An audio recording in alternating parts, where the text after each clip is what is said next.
Berbicara mengenai heritage, pemirsa, ini bukan cuma soal alat musik tradisional aja, tapi kita juga bisa membahas mengenai minuman.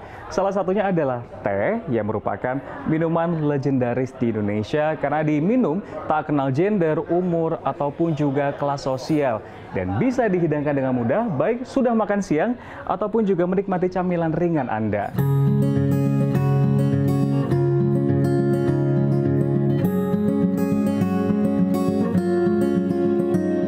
Tanaman teh memang memiliki sejarah yang panjang di Indonesia.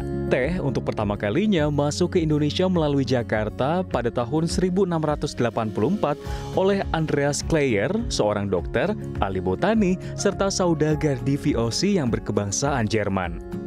Pada waktu itu, teh memang hanya sebagai tanaman hias semata.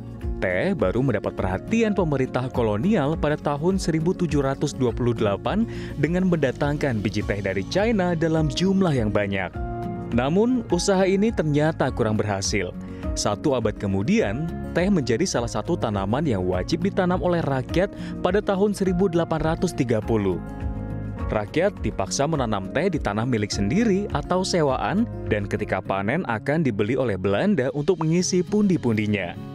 Sejak saat itu, teh menjadi bagian dari kehidupan masyarakat. Nah, kini teh selalu diincar oleh masyarakat. Tentunya salah satu yang diincar adalah manfaat bagi kesehatannya, di antaranya karena antioksidannya yang tinggi, kandungan kafein yang dapat melindungi paru-paru dari paparan asap rokok, hingga menurunkan kadar kolesterol dan memiliki sifat anti kanker. Teh kini juga telah menjelma menjadi minuman kekinian yang digemari anak muda dengan berbagai varian rasa hingga topping atau isian yang beragam. Bahkan melansir laporan Momentum Works, Indonesia merajai pasar minuman teh di Asia Tenggara pada tahun 2023 lalu. Nilai pasar minuman teh di Indonesia bahkan diperkirakan mencapai 2,28 miliar dolar Amerika Serikat pada tahun lalu.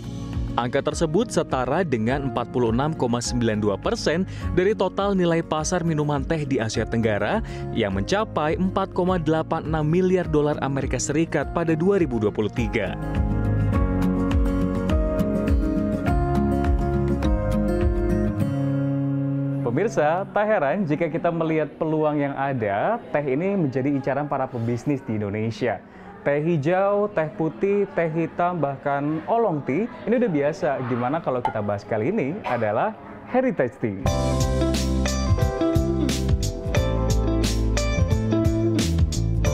Ya, heritage tea memang terbilang tidak seumum teh-teh yang biasa dikonsumsi masyarakat. Pasalnya, beragam rempah-rempah khas berbagai daerah ini dihadirkan dan membuat saya seakan berkeliling Indonesia. Misalnya saja Banda Pala dengan racikan kembang pala, Tobaliman dengan kecombrang yang biasanya ada di sambal, hingga Magistara dengan rempah-rempah kapulaga. Melalui Heritage Tea, saya akan mengajak Anda untuk bereksplorasi dan ke berbagai daerah di Indonesia, alias Nusantara. Tapi jadi pertanyaan, Heritage Tea ini apa sih? Dari baunya harum sekali, dan saya akan mengajak Anda berdiskusi bersama dengan salah satu tea brewer. Halo Mas Roni, ya, apa kabar? Baik, sehat. Iya, ya jadi pertanyaan, heritage tea ini apa? Bisa dijelaskan nggak Mas Roni? Oke, jadi kita dari Tanah Gaya ini, kita tuh mau mengangkat tehnya Indonesia dengan rempah-rempahnya Indonesia yang kita blending untuk jadi minuman yang bermanfaat dan keberkhasiat. Salah satunya, kita ada nih dari Maluku. Itu kita ada namanya, kita beri nama Tobaliman. Iya. Nah, kita ngangkat rempah-rempahnya itu andaliman. Lalu kita punya dari Maluku juga, itu ada namanya, kita beri nama Banda Pala. Kita ngangkat buah palanya kayak gitu. Dan ini adalah Magistara. Magistara. Ini dari daerah? Ini kita ngangkat Indonesia, tentang magisnya Indonesia. Jadi ini menjadi salah satu yang berbeda ya pemirsa. Kalau misalkan kita taunya ini kan teh hijau, teh oolong, teh putih, teh hitam. Tapi ini justru mengkolaborasikan rempah-rempah yang biasanya ada di sambal, ya, di betul. masakan-masakan. Dan cita rasanya seperti apa? Apakah lebih ke kayak jamu atau harum dan enak juga seperti teh pada umumnya? Kalau dibilang lebih ke jamu sih enggak.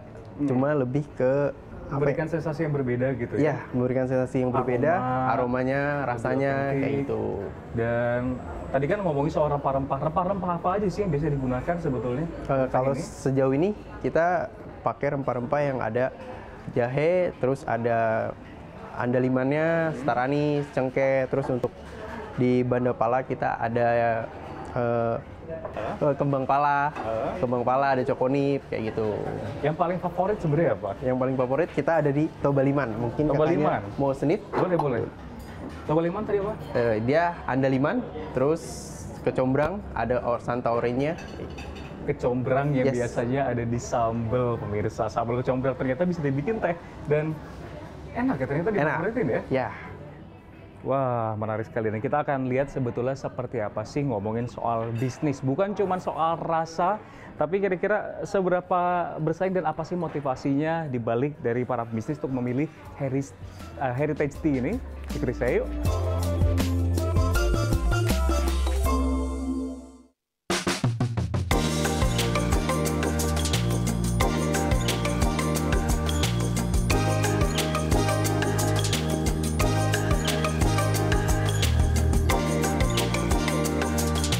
Pemirsa, setelah tadi kita mengetahui sebenarnya heritage tea itu apa, lalu apa sih sebenarnya motivasi dibalik para pebisnis ini memilih heritage tea sebagai salah satu yang dijual di tengah gempuran teh artisan di industri yang sama? Kita akan bahasnya langsung, sudah bersama kami di sini ada Mas Ariel Mahmud selaku co-owner dari Tanya Gaya.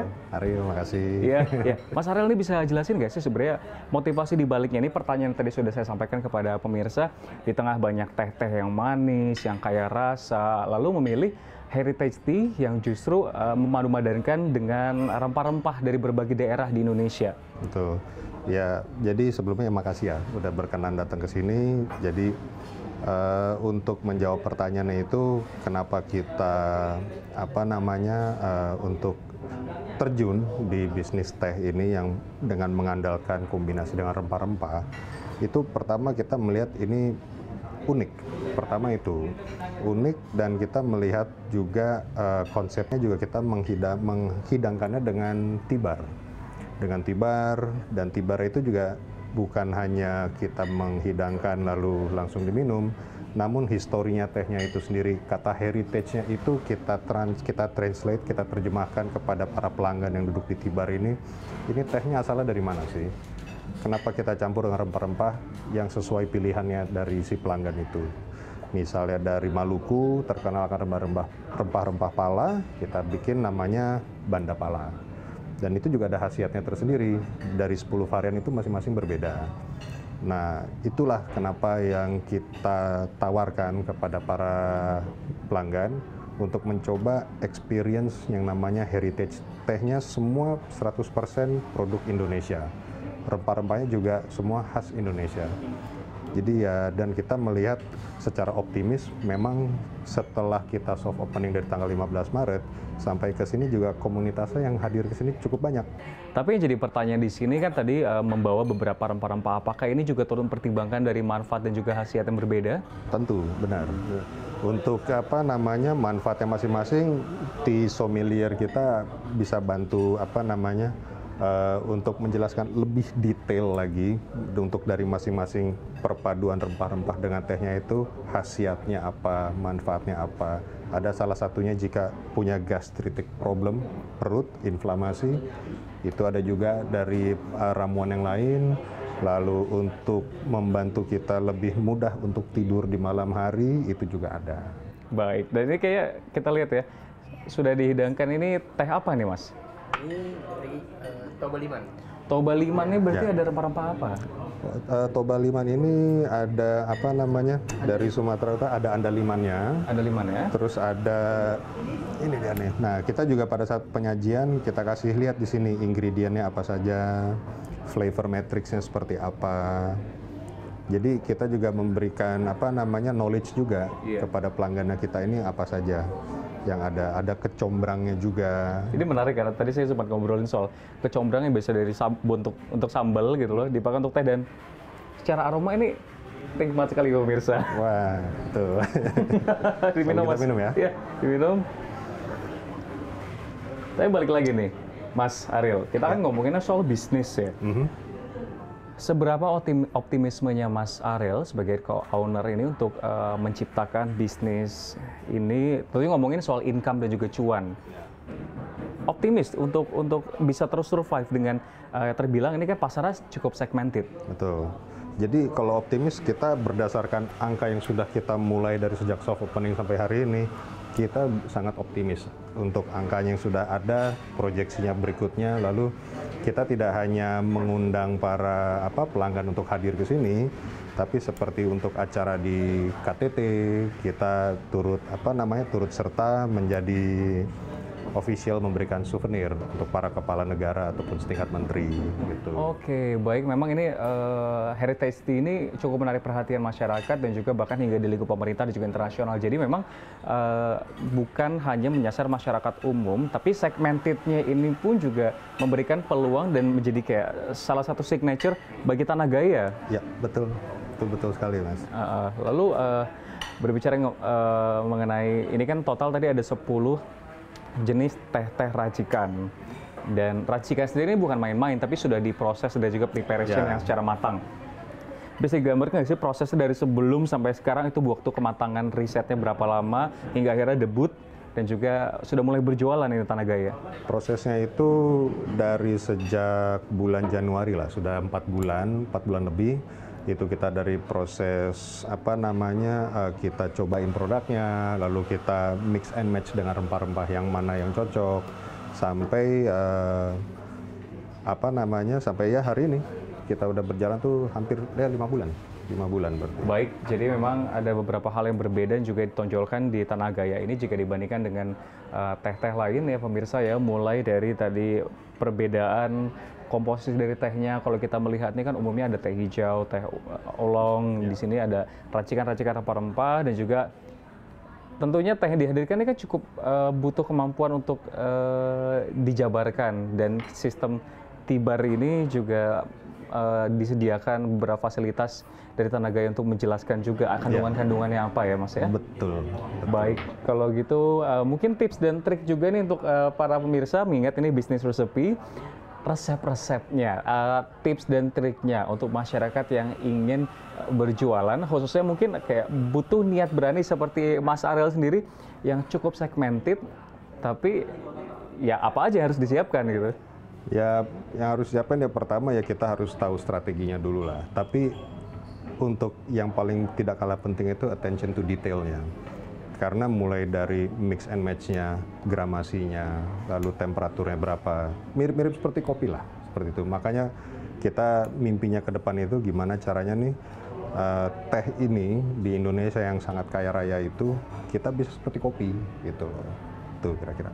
Mengejar teh ini bisa menjadi mengikuti jejak karirnya kopi ya dari segi lifestyle, gaya hidup.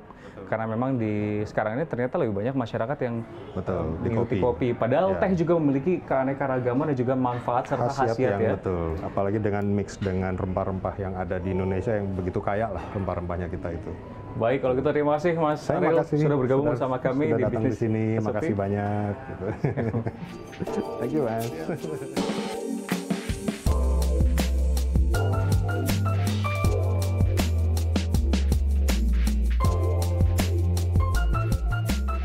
Ya, dengan kekayaan alam Indonesia serta rempah-rempahnya yang beragam, teh Indonesia seharusnya juga bisa go internasional dengan teh khas Nusantaranya. Tentunya dapat mengalahkan teh dari negara-negara lain. Jadi, bagaimana pemirsa? Tertarik dengan bisnis teh dengan cita rasa khas dalam negeri? Atau ingin mendapatkan inspirasi bisnis lainnya? Terus saksikan tips dan trik sukses berbisnis dalam Bisnis Resepi CNBC Indonesia ya!